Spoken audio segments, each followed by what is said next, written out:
ये अखिल भारत हिंदू महासभा की स्थापना 1915 में पंडित मदन मोहन मालवीय जी और हमारे श्रद्धानंद जी के माध्यम से की गई थी और इसके प्रथम राष्ट्रीय अध्यक्ष राजा मनीचंद नंदी जी बने थे।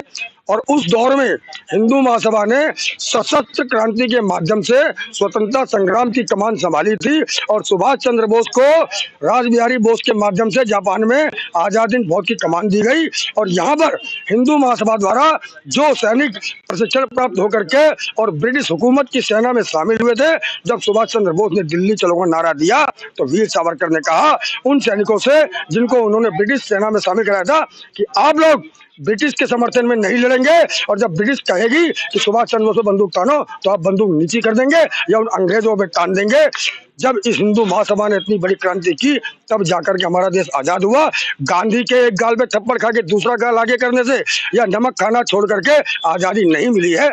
आजादी मिली है लाखों बलिदान की कीमत पर और हमें उस कीमत को बनाए रखना है।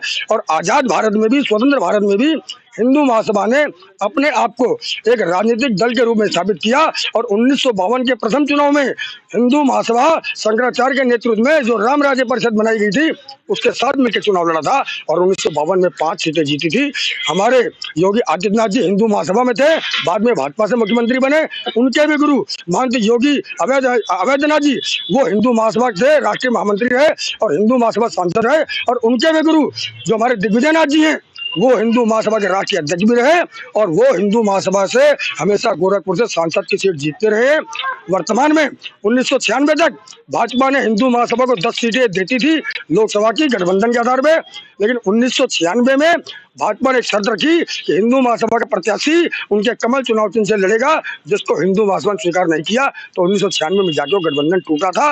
हिंदू महासभा आज भी अपने बल पर हिंदुत्व की लड़ाई लड़ रही है। हिंदू महासभा को सत्ता से कोई मोह नहीं है। सत्ता से मोह होता भाजपा के साथ मिलकर वो भी केंद्र की सत्ता में सत्ता सुध भोग रही होती, लेकिन हमने सत्ता सुध भोगने के स्थान पर हमने हिंदू जनता को सशक्त बनाने पर ध्यान दिया।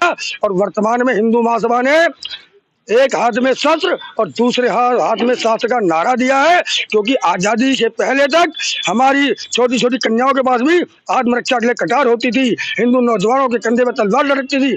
लेकिन जब देश आजाद हुआ पाकिस्तान बन गया मुस्लिम राष्ट्र और भारत को हिंदू राष्ट्र बनाने की बजाय छद्म धर्मनिरपेक्ष राष्ट्र बना दिया और हिंदुओं से उनके गुरुकुल छीन लिए गए, उनसे शास्त्र छीन लिया गया, उनसे शस्त्र छीन लिया गया और संस्कृत भाषा को पढ़ाई को एकदम पराभव में ले गए। हिंदू महासभा ने संकल्प लिया है कि वो हिंदू के हर नौजवानों को एक गीता देगी और एक तलवार देगी। तलवार को पूजा घर में रखो, उसकी पूजा करो और यदि कोई आता है आपको आत्मरक्षा की जरूरत पड़ती है परिवार की, उसी तलवार को उठा करके उन चोरों डकैतों या विधर्मियों का सर्वनाश करो। इसी संकल्प साथ कि हम हर हिंदू नौजवान को शस्त्रवान बनाएंगे, शास्त्रवान बनाएंगे और चरित्रवान बनाएंगे और एक नए भारत का निर्माण करेंगे। जय श्री राम।